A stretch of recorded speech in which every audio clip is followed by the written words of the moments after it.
Today, it's Edwin's Monday evening property rant.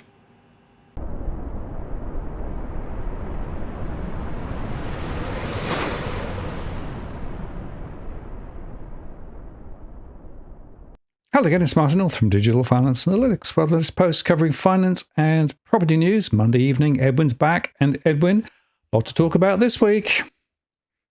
There certainly is, Martin, and it's the year of the horse, and all I can say is giddy up. Let's get on with it. And it's going to be an exciting race to the end.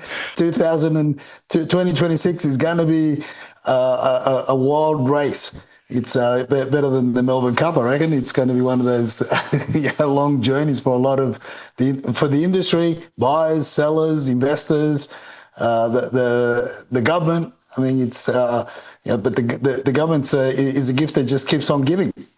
Yeah, well, the English PM was over in China and was presented with a statue of a horse, and I think there was a bit of confusion as to what it related to. But yeah, it's the year of the horse.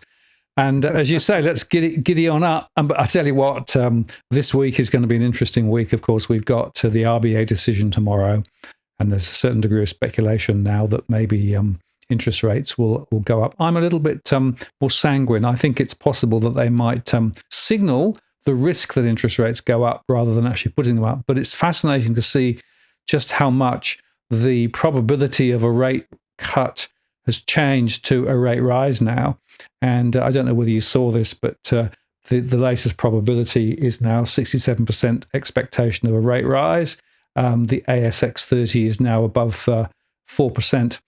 And that's quite interesting in terms of, the trajectory of interest rates looks as though it could well be going in the different direction from maybe where people wanted. In fact, Warren Hogan, in his latest article, suggests only 100 basis points of rate hikes would be equivalent to get inflation under control. So he's thinking that we may see rates a lot higher. If it is, that's a real pressure pain point. I actually made a show yesterday called It's D-Day for the Australian Economy, which is running quite well, which I went through some of these issues, because there's a lot of uncertainty, of course, in people's minds at the moment.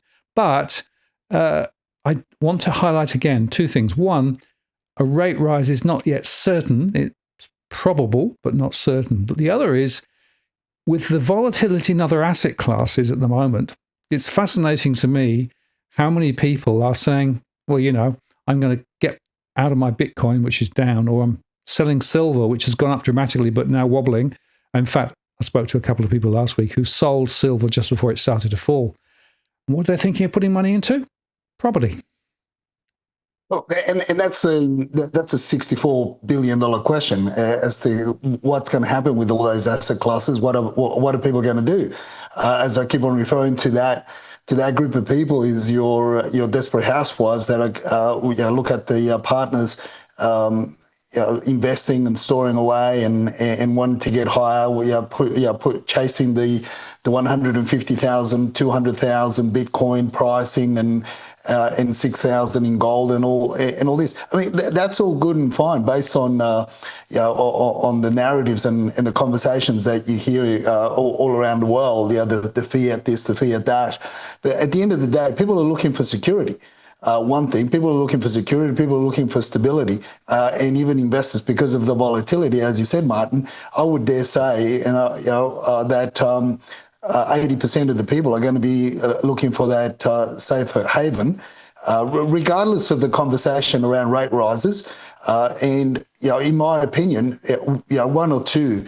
It's going to put a lot of stress on the local home buyers that are wanting to step into the market for the first time. But those that are already in the market and those that have got investment properties in the market, I don't really believe that a lot is going to change, other than they're just going to readjust their belts and tighten the belts and go through that mortgage pain and mortgage stress that we often talk about. But we're going to talk a little bit more as to whether or not that's going to relate into property listings and historically what that's done. When I say historically, I'm looking only over the last couple of 2-3 years.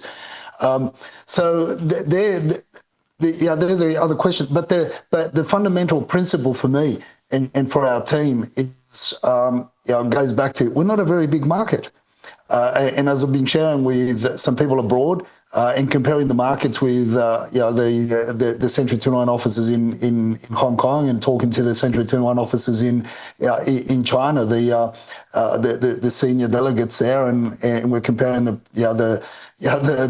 as we shared last week, one city alone has 230,000 registered homes or properties for sale that are listed on the portals, and then probably another 30, 40,000 that aren't, and that's just one city. Whereas, in terms of when you compare it to Sydney as a major capital city of Australia, we're shadowed by those numbers, and then when you've got everything else that is happening around the world, and the potential concerns that people have of, and one of the predictions that I have there on the 10 predictions that we released earlier this year, and that is if things heat up in the Asia Pacific region, we've got a lot of expats, and we've got a lot of money from PR holders, people that hold PR and have gone back to the Asian countries. We've got we'll have a lot more interest in our property markets. Albeit the only one that's bucking the trend is Melbourne, but that's another that's another kettle of fish. That they stand on their own because of the government policies. So look, it's questions, data points that we'll be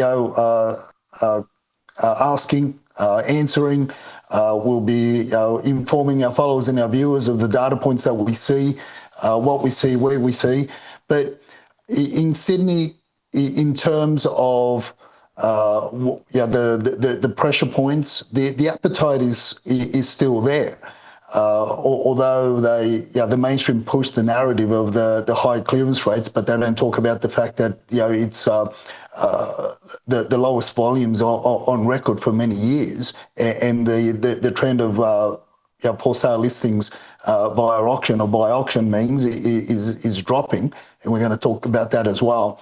They don't talk about that, but look, at the end of that, it's that hype that keeps on even the locals motivated. But as we've also been looking at the very important data point, it's that it's that range around the million.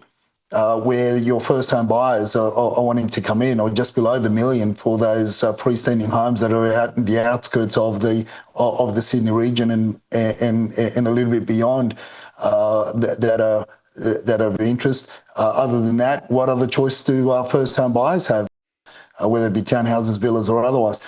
Yes, you had a little bit of a wobble there. I think the Elon program might be a little bit off key. I'm not sure, but anyway, yes, I certainly got the gist of what you said, and absolutely right. There are some significant pressures on people, but also a lot of interest in property.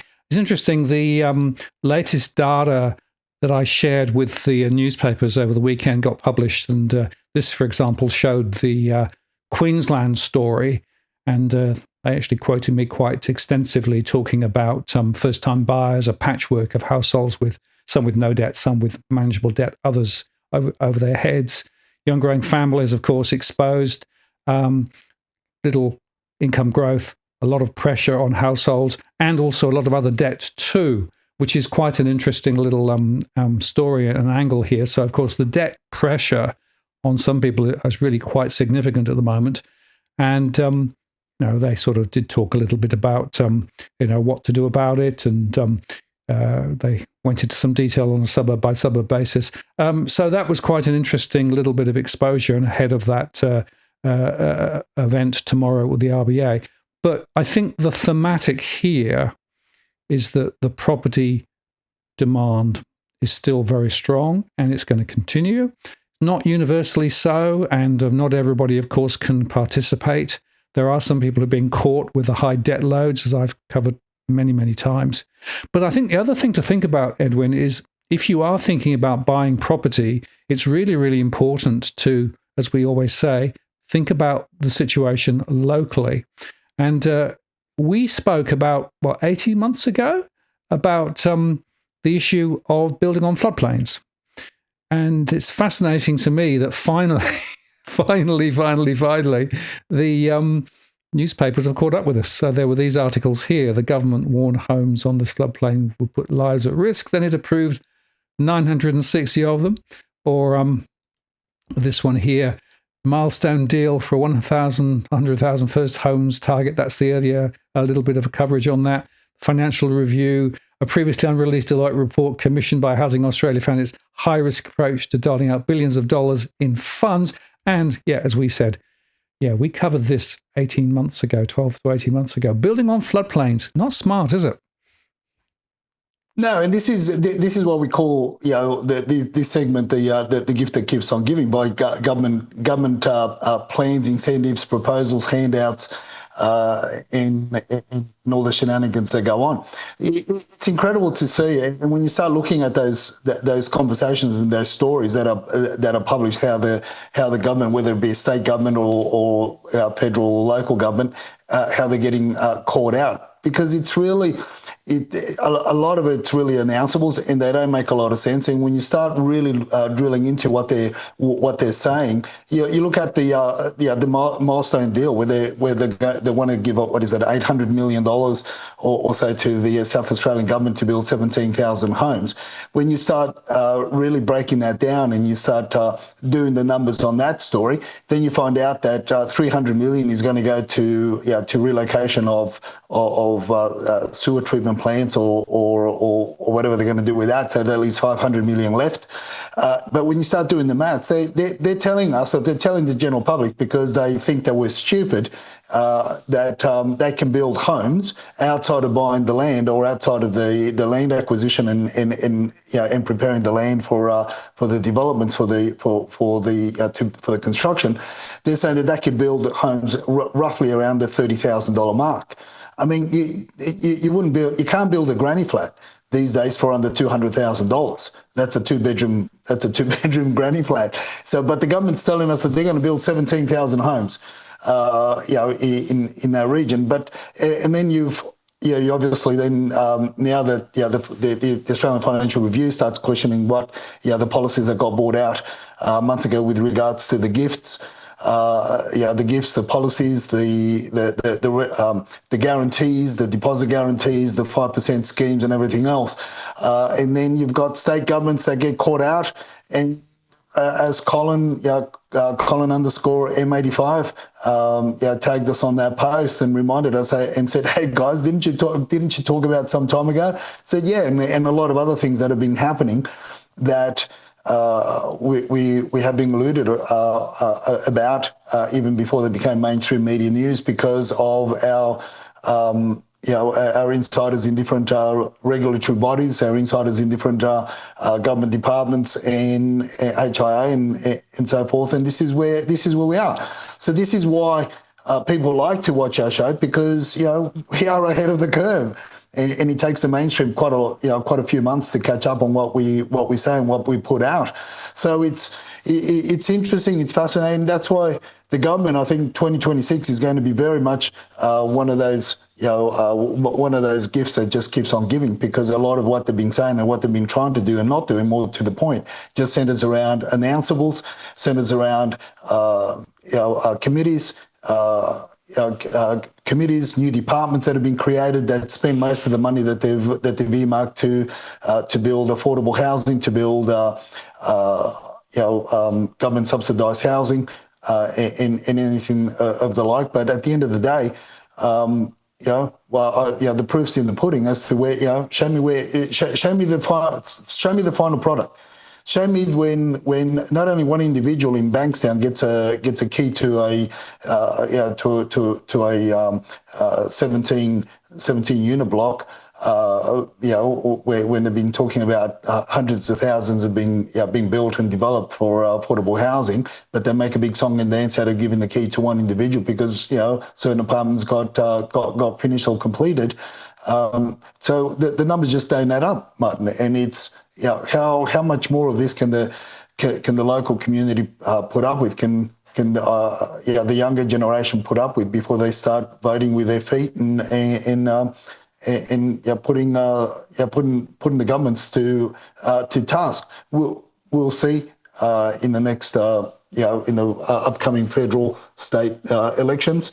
We'll see if there changes, but we'll also see how many more promises they make in order to buy the votes, and we'll see how it tracks on. But until we start seeing the machines really moving, and until we start seeing cranes popping up like they were popping up in 2014, 2015, there's not going to be a lot of change. And first and foremost is until you start changing the policy around immigration, you've got no way of dampening the appetite that is out there, the demand that has been created out there because of the population increase. And investors are always going to go, as we said earlier on, they're going to go head to head with first-home buyers, especially in the lower price range. Absolutely. And we are seeing this contention. The latest reports again showed that prices were moving more firmly in the area where, of course, those new grants and the 5% deposits, first-time buyers, all were coming in. So there's a lot of interest, precisely the same as some of the property investors who are interested. So that's part of the problem. The supply, of course, of property is all over the place at the moment. And we're also, of course, seeing more failed builders still going to the wall. And when I talk to those in the industry, they're finding it harder and harder because the costs are still rising. So there's a real big contention there. So yes, it's a real mess. But the politics of it is, well, say one thing. The reality is it's something very different. And I do think that a lot of people are still being misled. What can you do? I mean, look at Melbourne.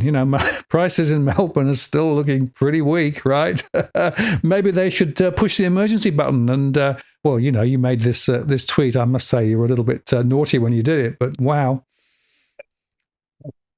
Yeah, well, I think the only way to stop the carnage there in Melbourne with property prices is if we lock it down and stop people from escaping the SMEs and the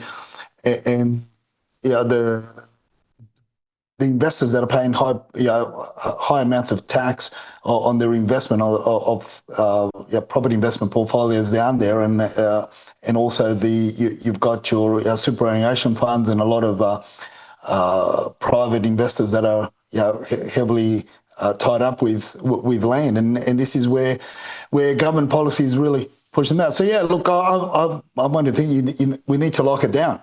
And they have the reason. I don't know whether locking New South Wales is going to have the same effect. I don't believe it will. I think it'll have the opposite effect. But hey, Melbourne are on their own, unfortunately. So let's lock it down and stop the exodus because there's a lot of movement. I'm hearing more and more of especially around the commercial and industrial areas in the what we spoke about last year, what would happen in the southwest fringes of Sydney, where in one particular instance, one of the mechanics that I speak with regularly, I was encouraging him to buy the complex that it was renting at the time. So this is just 12 months ago. He could have bought it for just around $3 million. The owner of the complex was asking 3.2, and on Friday, I found out now that the price is at 3.8. Why? Because of the demand for that type of because of, again, like I said, there's going to be a lot of movement in that space in your southwestern regions of Sydney because it's a lot cheaper, and people have woken up to the fact that there is a migration from the small industry from Melbourne to New South Wales, or from Melbourne to Sydney, or from Victoria to New South Wales because of those government policies. Absolutely. Well, we're going to watch and see how this all plays out. But interestingly, of course, talking about the Victorian end of things, there's some interesting changes there about the reserve rules and relating to auctions and to whether it's going to have an impact, what impact it will have. half of Victorian sellers say new auction reserve rules will not work, according to the Herald Sun, which is quite interesting. And a quarter also indicated they would reconsider putting their homes to auction if the proposal passed in its current format. So there you go. Now, how much of this is spin? How much of this is real, Edwin? Well, look, the thing is this, Martin. Even if we took the article at face value, right? We took the article at face value. We're getting a 50% are disgruntled, and the other 50% of the industry aren't. So it's a 50-50 call. It's in my opinion, it could be taken as a move in the right direction. If 50%, so there. But one of the things that the article points out is that they're saying that one half the half that it's upset are now upset because buyers are more likely to be in control. Well, you've had the control for so many decades. Let's give the other side a bit of a chance, right? So what's your problem? So in the article it says I think that where that leaves the government is in that they need to have more conversations with the industry, and they have to be sure that whatever they take to the final draft doesn't overly favour one part of the market. Hold on a minute. It's been favouring one part of the market for decades on end, and now you're whinging and bitching and complaining about the fact that it could favour buyers. So, in my opinion, I think it's a move in the right direction for those that are looking at buying. What that translates is, hey, the half of the industry is upset because now they're going to have to work a little bit harder for their crust. Or for the commission, because as I've been saying for many years, that one of the major premises for agents to take property to auction is because it's a shorter, quicker campaign to put the commission in the pocket and move on to the next deal. Well, that's my opinion. What do you think? No, I agree. I think yes, auctions are for the benefit of the agents rather than actually for the vendors. And I think that there has to be a swing back to a more fair and sensible approach. Now, okay, you've got to try and seek out what the market price is at any point in time, and there are different ways of doing it. But the way that the auctions are run at the moment, the decks are stacked against. And, we've highlighted this for many years, that the auction system is not very effective. So it'll be interesting to see how this shakes out. But as you say, people are in the industry saying, oh, it's not very fair because it's working against us now rather than for us. Well. Yeah, and at the end of the day, man, who bought it on them? They bought it on themselves. The industry's bought it on themselves because they couldn't. They couldn't. Step outside of the dirty little tricks. They couldn't. Go down the path of open transactions. They always want to have it their way, and the industry's brought it on themselves. How many? One of the original discussions that George and myself had with the REI president of Victoria, and that was back in 2013 when I think it was 2012 or 2013, when there was an AFR article, and George and I were quoted on the AFR article saying, when he blamed the shenanigans on the vendors, but yet the vendors aren't the ones that take the property to auction. It's the professional, the so-called professionals, the agents that would take properties to auction, and they're the ones that the vendors are being led by the professionals' advice.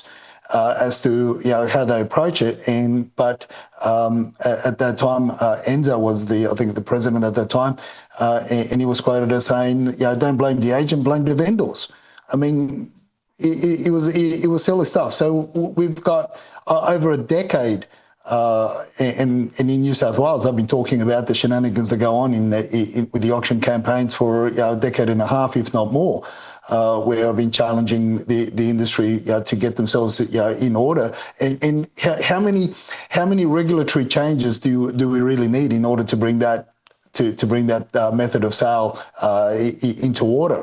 There've been regulatory changes, there've been legislative changes, there've been think tanks. With the New South Wales government, where the main industry bodies to have a leading role in the think tank being auctioneers. So I mean, what do you expect?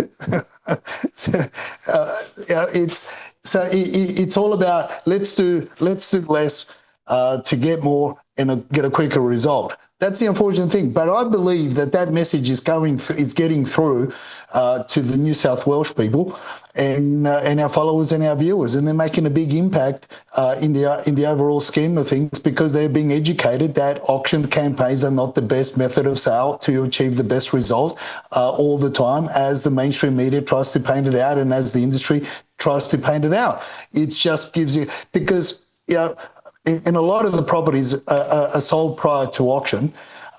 So if there's so much demand, right? If there's so much demand, why sell it so quickly? That's one of the questions that I keep on asking a lot of people, and there's no real answer to it. But we know the truth. We know where it gets to. But look, and if you want to look at a true data point, you just got to look at the auction demand and the auction campaigns, how they've been trending downwards in Sydney. So I believe it's the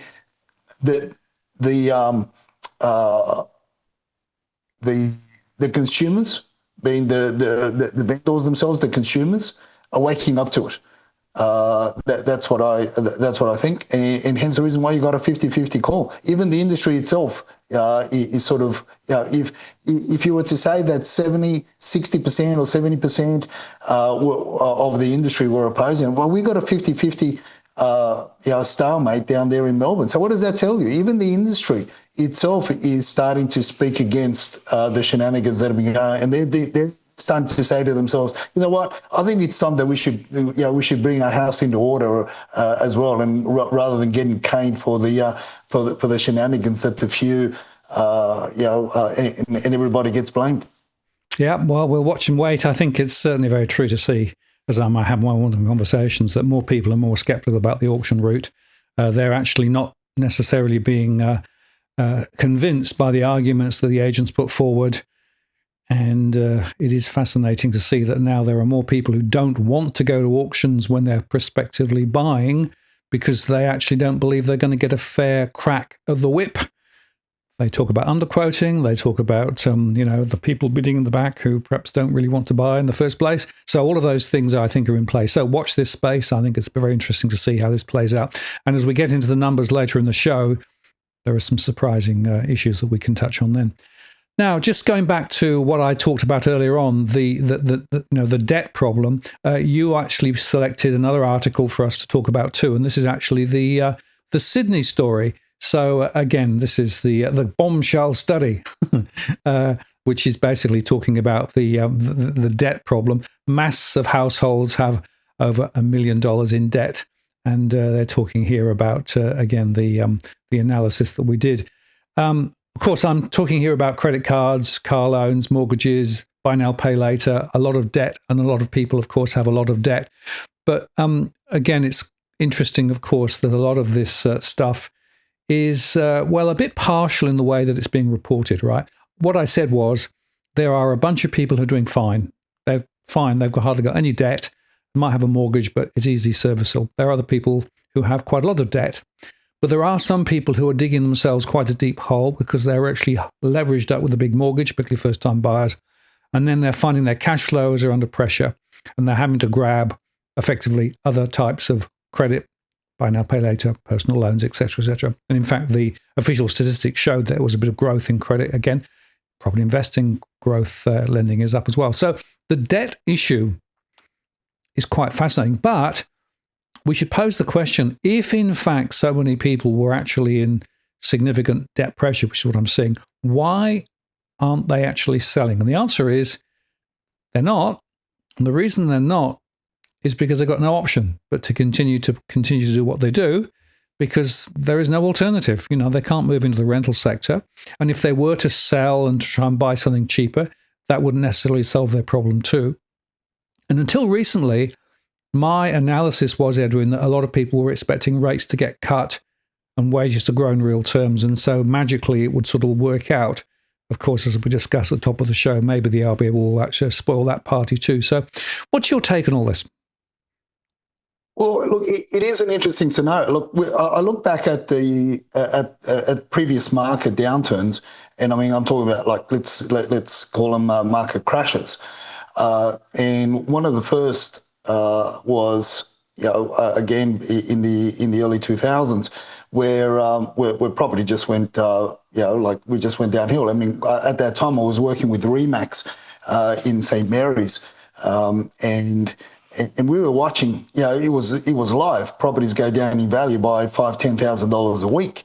I myself had sold, apartments in Westmead. I can't remember the name of the street there. Myself and my team at the time that I was working with, we sold 5 apartments in Westmead, and we just had holding deposits, which are not, it's just a holding deposit. Doesn't really mean a big deal unless contracts are signed. And we got those deposits on the Thursday, Friday. On Saturday, Sunday, there was a newspaper article, Dildum, a couple of blocks down the road, built we're finishing off the 3-4 towers that are built right next to the hospital there, and they dropped their prices from 380,000 to 320,000 over the weekend, and our properties that we sold them for around 340 on behalf of our client, and I mean our purchasers just pulled the pin on ours. I mean, this was my one of the first. So at that time there was a surplus of property.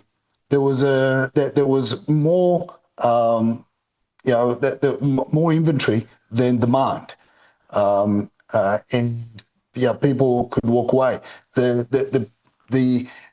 What turned that whole market, I remember it pivoted on a story that I can't remember the actual publication, but the big post was how a young family bought a house in Blacktown, and in the Blacktown LGA somewhere.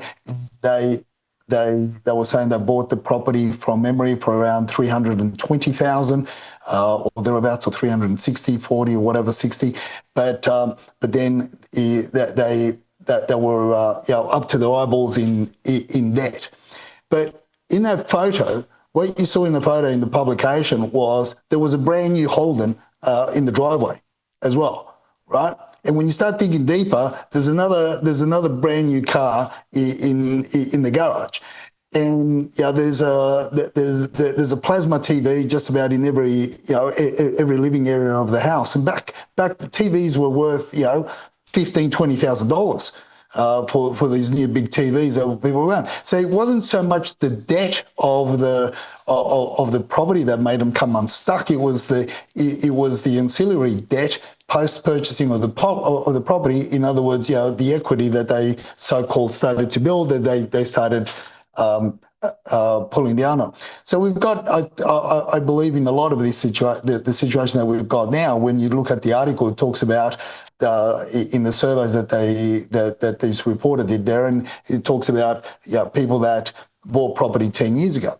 So if you bought property 10 years ago, and you compare the prices from 10 years ago to now, I mean, there's a lot of equity, and a lot of people are in that mortgage stress, not so much because of the debt burden of the value of the property, but you're in that mortgage stress because of the extras that you pull down, like you said, and like you said yourself, the credit card, the holiday trips, the extra cars.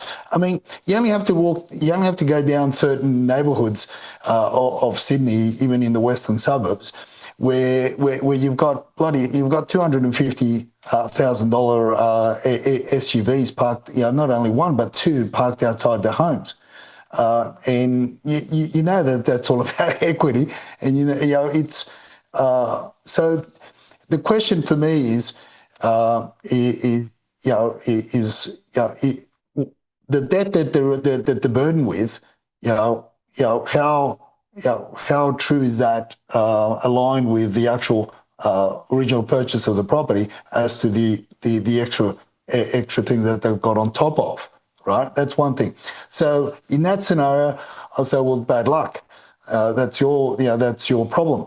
But for the new first-time buyers that have been jumping in over the last 3 or 4 years, that's where you got to really feel sorry for. That's where you empathise with, because of the government policies and the government schemes that have pushed them into Remember, it wasn't too long ago where we were talking about ranges in your affordable areas where first-time buyers would jump in. That we were talking about your $750,000 to $850,000 ranges.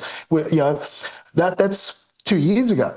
Dial it forward to now, from then, and now we're talking about the affordable ranges of your 1.2 to 1.5 million. That's a big jump. And when wages haven't kept up with your debt burdens, but yet this is where the first-time buyers are looking into. So, and of course, there's all the other the demand issues and the fight that first-time buyers have to have with investors that are chasing the same price points as well. So you've got all these scenarios playing out. So why haven't we seen a lot of the so-called people that are in mortgage stress? As you said, Martin, one of the primary reasons is they've got nowhere to go. They've got nowhere to go.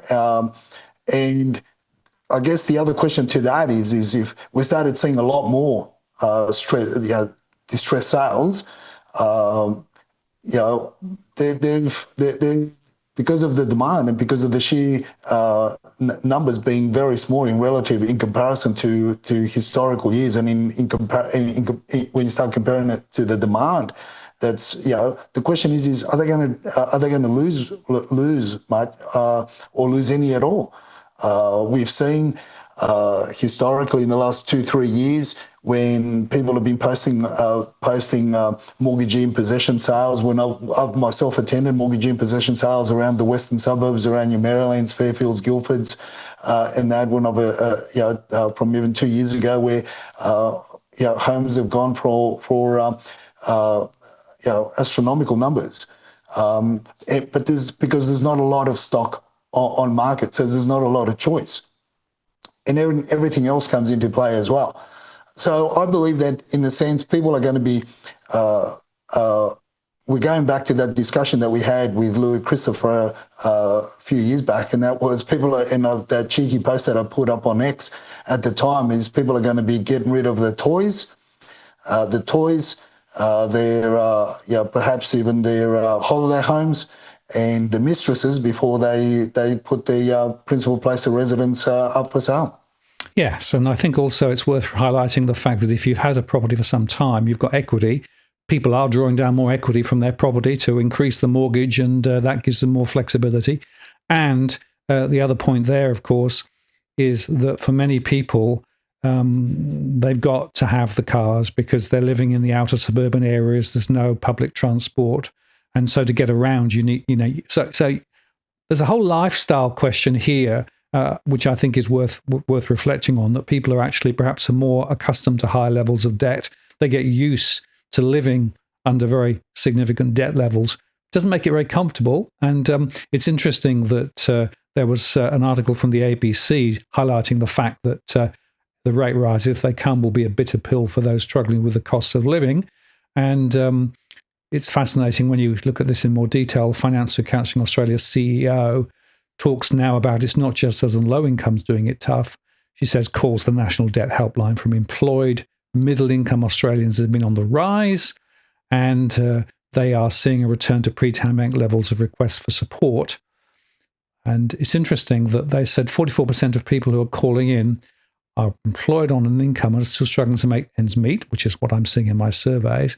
And it's interesting also that they say that often by the time people reach out to financial counsellors, they're experiencing high levels of financial stress.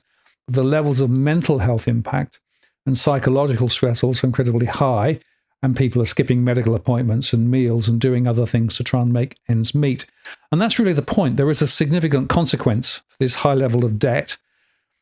But as you say, people are caught in the corner, and in some cases they're able to muddle through with the bank's help, extend and pretend, as I call it, refinance, or just grabbing more credit. But it's not impacting at the moment a significant spike in terms of listings. Now, if that changes, we're in a whole new world of pain. But at the moment, a lot of people who are selling, if they're forced to sell, are selling with equity because prices are still quite high. If we started to see prices start to come down, then we'd have a game. Yeah, but look, Martin, you got to look at this. Okay, I'll just off the top of my head, right? So 2 years ago, you could buy in let's say call it Kings Landing. You could buy in Kings Landing for 950 to let's say between 950 and 1.1. Now the entry point in Kings Langley is 1.5. That's for a shitty home. That's for almost land value. So what happens, and then if they improve the property a little bit, or if you're in the school catchment area, you can you'll still it'll still sell for between 1.6 and 1.7. The renovated or newer style properties, those that had a big renos to it and they've had extensions. I mean, we're talking $2.4 million sales in Kings Langley now. So what happens is there you've got people, let's say somebody's forced to sell because they're in so much debt, so much pressure. But as we said, they've pulled out that they've made a gain and they'll go to closer to Blacktown CBD, or they'll go to South Blacktown and they'll buy into South Blacktown at 1.3, where 2 years ago you could buy for 850, 900. But for them, 1.3 is cheap because they're coming down from a 1.7 sale. So if you extrapolate that across a lot of areas, a lot of suburbs in the Sydney region, and this is the effect. So then you by moving further out, going to the outskirts of the Sydney region, north, south, east, or west, you're inflating the prices of those areas. So in turn, then that bolsters the price of where you just sold. So this is why, because there is not a lot, because the demand is just so high, right? So when you've got that high demand and low volumes on stock, I mean, it's the economies of scale. So then you've also got the investors are the ones that are going to be feeling more the pinch in rate rises. But guess what? The investors will pass that on, but we're not seeing how that is passed on to the rentals. So the ones that are really more under pressure, more under is under rental are the tenants, are the rental side of the equation, which the mainstream don't pick it up because they're not seeing the bonds, the deposit bonds renewed, because you don't renew your deposit bond when you get a rental increase. The deposit bond stays as is. So if you've started your rental 3 years ago and it was $500 a week, but now you're paying $800 a week, it doesn't mean that you top up your bond. It's just stays from 3 years ago. So the data or the data points that the mainstream economists go on by, it doesn't capture the rental increases. And if it's very, very minimal. And that hence the reason why you don't get a lot of stories about around it. So they're the ones that really suffer, are the renters, and the investors suffer up until the point where they can then lodge a rental increase if they're within the prescribed times and within the prescribed lease arrangements. But the renters are the ones that pay for it at the end of the day. But whilst you've got this scarcity or this shortage of property, in my opinion, the numbers have got to pretty much go a lot higher than even 50%, closer to 100% to what we've got now, in order for any of this thing to put a dent in in the current market that we have in the Sydney region. A lot of the bumps, I'll call them bumps, is just the emotional reaction to mainstream media, because a lot of people sell under a lot of emotion, and a lot of people buy under a lot of emotion. So a lot of it's just the emotional hiccups until the people start saying shit. It's not really what the mainstream are saying. But the question is, will be moving forward is 2026 going to be going to buck the trend of what we've been seeing in 22, 24 and 25, and that is less properties on market. And of course, a lot of it's going to be on the demand side of things. You've just got a geopolitical issue over in the Asia Pacific region, and then it's game on again, because that will influence our markets once you've got repatriation of expats, and also PR holders that are living abroad that can come back to the main capital cities and buy in Australia. They've got all the right in the world to buy because they've got PR. Just because they're not here doesn't mean that they can't buy. So all we need is something to happen in the Asia Pacific region, which is quite possible. There's a lot of talk about that, and then there's a lot more pain for buyers moving forward. But yeah, look, the question's still out there, right? Is 2026 going to buck the trend? Yeah, and just on the rental stress, just to highlight, this is the data to the end of December. I'm just running the numbers to the end of January, which I'll publish shortly. It is the rental stress. So 3/4 of people in the rental sector have cash flow pressures. Half of those with a mortgage have cash flow pressures. So you're right. The rental story is actually the critical story. It doesn't get enough coverage in the mainstream media, of course, because, well, guess what? The mainstream media is very much coupled very largely to the property sector, and they're trying to convince people to buy. But actually, the rental stress, to my mind, is actually the pointy bit of all this. And it's fascinating to me that even the ABC doesn't really cover it as much as they should. For me, this is the real pointy bit of everything at the moment. And now I know that the government provided extra rental assistance, so that's taxpayer money going to try and help some of the rental sector, but it's not enough to be able to actually deal with the significant pressure. And a lot of people in the rental sector are paying more than 50% of their net disposable income on the rent, sometimes a lot more. So it's a real shock. Now, talking about real shocks, Edwin, we should just briefly talk about the events over the weekend. So Bitcoin, gold, and silver were a bit down. Like I said, my spies tell me that quite a few people were actually saying, well, maybe we'll translate from some of these assets into property. And there's a little post here, which I thought was quite fascinating when it was talking about, well, maybe all of this leads to higher home prices. Well, that's it. That's the predictions that we put up at the beginning of the year, and this is when you and I were talking earlier on, even before the show, as to where would that, now that they've had the jolt, from Bitcoin, from your Bitcoiners to your Silverians and your gold enthusiasts. They've had that little bit of a wake me up a call. How many are going to say, hold on a minute, there's a little bit of volatility now, I might as well take my earnings whilst I can and not try to ride it all the way, because you don't know of the instability that's been creating and all the chatter globally.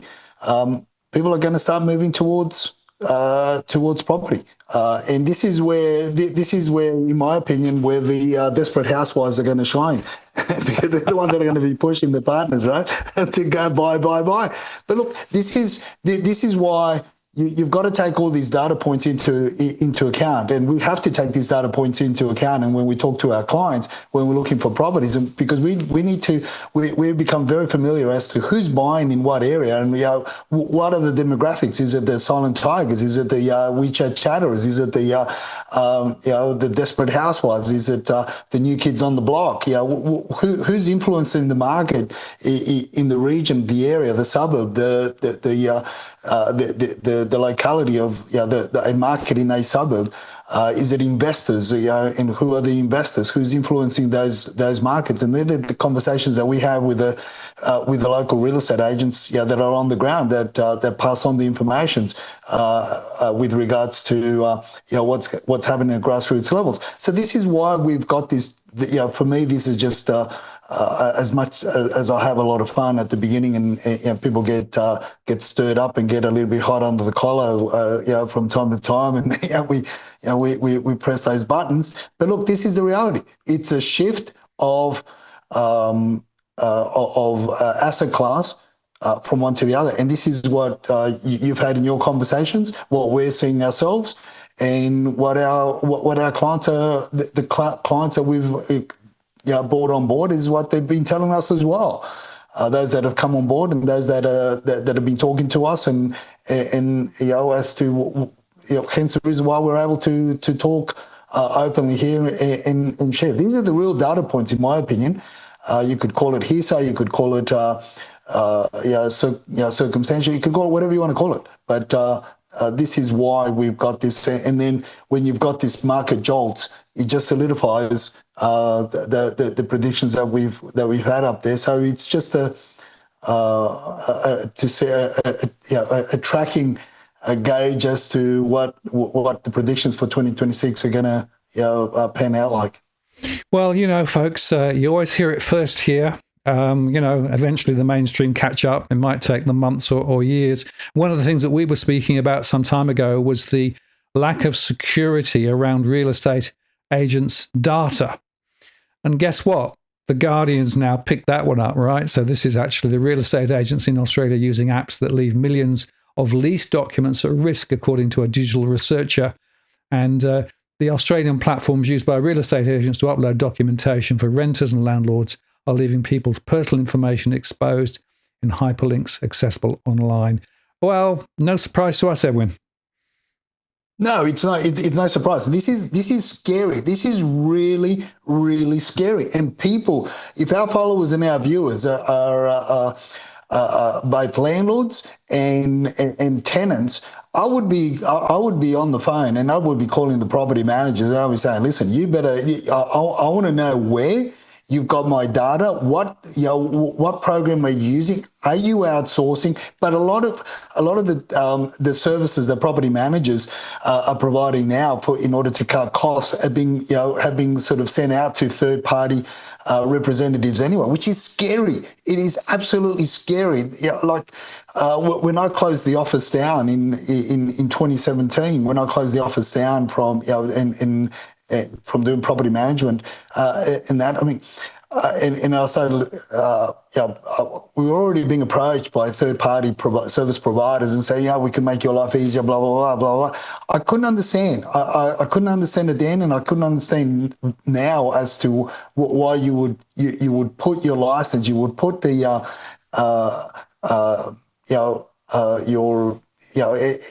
this on the line.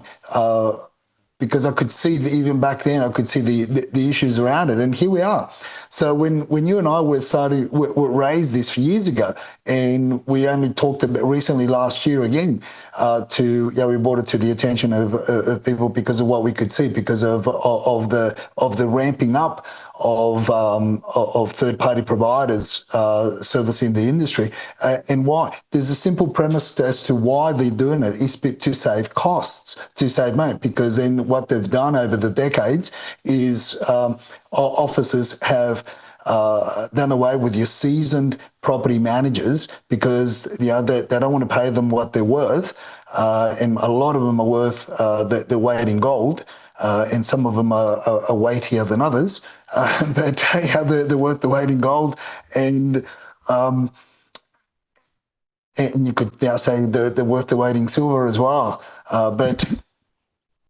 But they don't want to pay because they want to cut costs because of the pain that a lot of offices are in. And this is why, again, I say that we are back to 2019 when offices were hemorrhaging.